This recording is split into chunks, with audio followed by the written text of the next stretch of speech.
Ghaziabad police ने चंद घंटों में ही कर दिया लोनी में डबल मर्डर का खुलासा। कलयुगी बेटा ही निकला मां और छोटे भाई के कातिल।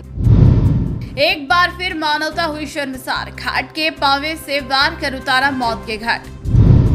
दरअसल पूरा मामला जनपद गाजियाबाद के थाना लोनी बॉर्डर की गुलाब वाटिका कॉलोनी का है, जहां अपने घर के फर्स्ट फ्लोर पर सो रही महिला यशोदा व उसके दिव्यांग बेटे की लकड़ी के पौवे से पीट कर हत्या कर दी।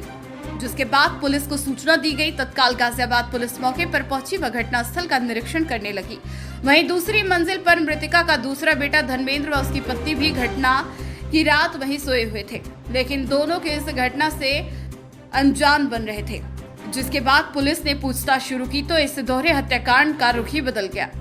आपको जानकर हैरानी होगी कि मां और भाई की हत्या उनके अपने बेटे ने ही की, लेकिन सोचने वाली बात तो यह भी है कि कैसे इस कलयुगी औलाद के हाथ उठे होंगे।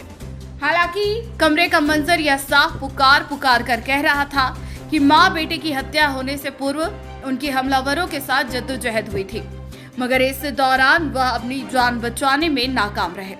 प्रथम दृष्टया पुलिस इस पहलू पर जांच पड़ताल में जुटी व चंद घंटों में इस बड़ी घटना का खुलासा करने में कामयाब हुई। देखिए, आज सुबह थाना लोनी बॉर्डर पर एक व्यक्ति धर्मेंद्र और उनकी पत्नी के द्वारा आकर के सूचना दी गई कि उनके घर में उनकी मां 65 वर्षीय यशोदा और उनका एक भाई विजेंद्र कुमार, जिसकी उम्र करीब 37 वर्ष होगी, उनकी डेड बॉडी पड़ी हुई है। और साथ में ही इस व्यक्ति ने, धर्मेंद्र ने ये भी बताया है कि संभवतः उनके घर में कुछ चोरी इत्यादि की घटना कारित की गई है और उसके पश्चात ये हत्या कारित की गई है।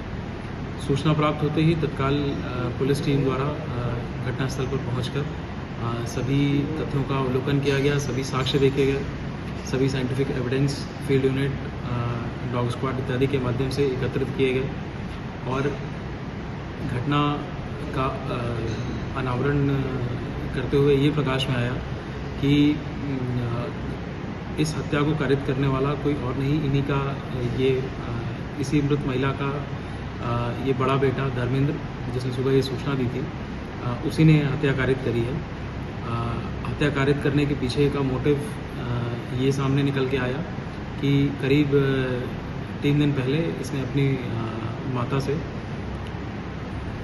कुछ पैसों की मांग करी थी, क्योंकि इनके घर पे सारे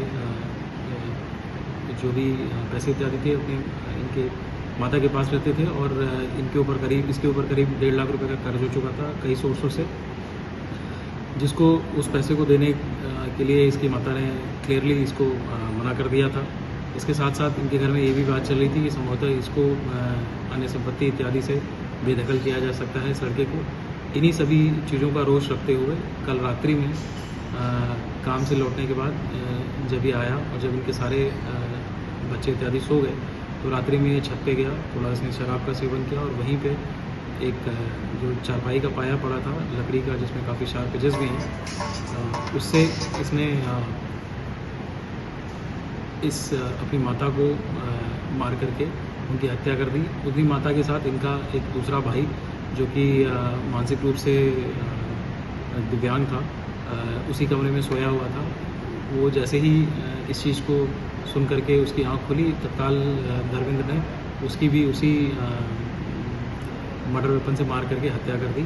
और उसके बाद फिर ये ऊपर चला गया, जहाँ इसने फिर अपने जो भी शरीर के पे खून इत्यादि के छींटे, ये दाग लगे हुए थे, उसको उसने धोया और उसके बाद फिर ये सो गया। और फिर इसने सुबह अपने बाकी परिवार वालों को ये बताया कि इनकी माता और इसके भाई की डेड बॉडी पड़ी हुई है, और उसके बाद इसने पुलिस को इस तरह की सूचना दी।